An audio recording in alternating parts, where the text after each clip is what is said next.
So, what if a poet could do more than just tell a good story? I mean, what if they could literally be an architect, building an entire universe out of words, all to shape the soul of a country? Well, that was the incredible ambition of one of English literature's greatest world builders, Edmund Spenser. And yeah, that was pretty much his mission statement. Spenser wasn't just writing poetry because he liked it. He had this massive goal: to create an epic poem so powerful that it could teach the English people about virtue, glorify their queen, and basically shape the moral fabric of the nation itself. It's a scale of ambition that's kind of hard to wrap your head around today. So how on earth was he going to do that? Well, he had a secret weapon, one of the most powerful tools in literature: allegory. In Spenser's world, a knight is never just a knight. A monster is never just a monster. Everything stands for something bigger: a virtue, a temptation, a political jab. And once you get that, it's like a key that unlocks his entire universe. All right, to see how he pulled this off, here's our plan. We'll start by jumping back into his time. Then we'll check out his breakout work before diving headfirst into his masterpiece, the Faerie Queene. We'll meet its heroes, follow their quests, and finally see how Spenser's legacy is still with us today. Okay, let's get into it. You really can't understand Spenser without understanding his world. And his world was the Elizabethan age: vibrant, dangerous, and just incredibly dynamic. So, Spenser's entire career basically happened right under Queen Elizabeth I. His work is just deeply tied to her reign, celebrating her and the new Protestant faith in an age of really intense religious conflict. I mean, with Catholic Europe as a constant threat, defining what it meant to be a Protestant and English, that wasn't just politics, it was about national survival. And for Spenser, poetry was his weapon in that fight. So, how did this super ambitious poet first make his mark on the literary scene? Well, he did it with a piece that looked kind of traditional, but was actually pretty radical underneath. The Shepherdess Calendar was his big debut. It's brilliant, really. It's structured as 12 poems, one for each month of the year, and it follows these shepherds as they talk about life through the seasons. He was also playing with language, mixing old words with new ones to create this unique, rustic vibe. This book was basically him announcing, hey, a major new talent is here. But here's the really clever part. On the surface, it's all about the simple, beautiful life out in the country.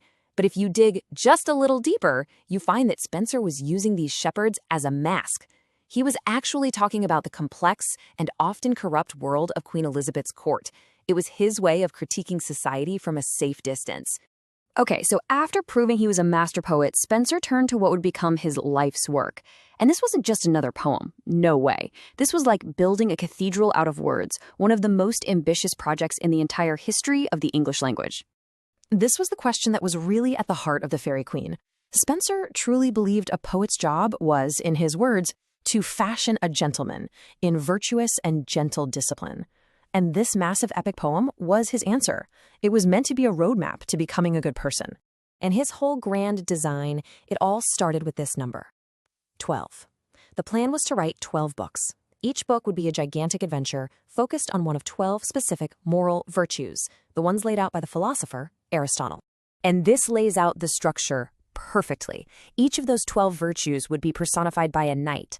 That knight would be sent on a quest by the Faerie Queen, Gloriana, who, by the way, was his stand-in for the real Queen Elizabeth I.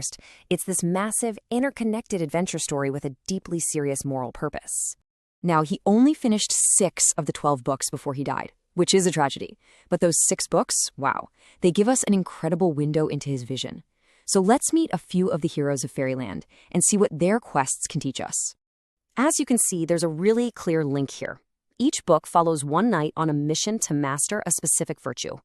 You've got the Red Cross Knight representing holiness, Sir Guyon for temperance, and even a female knight, Britomart, who stands for chastity. Their adventures are really just allegories for the internal battles that we all fight. And each quest is this rich, symbolic journey. Let's just take book 1, for example. The Red Cross Knight teams up with a lady named Una, who is literally the embodiment of truth. To achieve holiness, he has to protect her, fight off deceivers who try to split them up, fall into despair, find his faith again, and, ultimately defeat a giant dragon that represents sin itself. It's the entire Christian spiritual journey packed into one epic quest.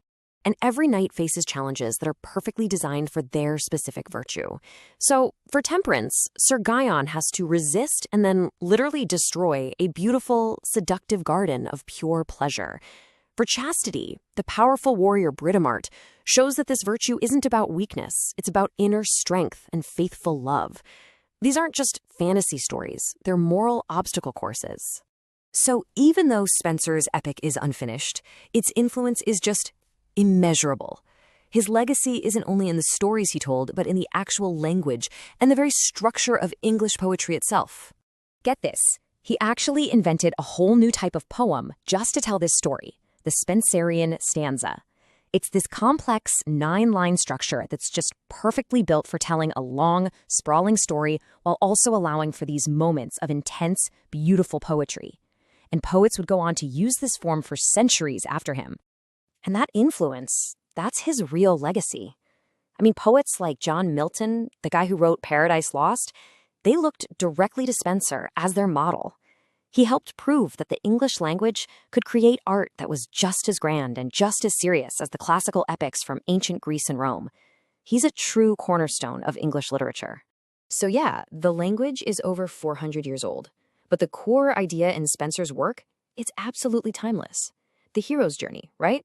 The quest to overcome your inner demons and external enemies to become a better person. I mean, that's a story we are still telling ourselves constantly. It really makes you wonder, where do you see the ghost of fairyland today?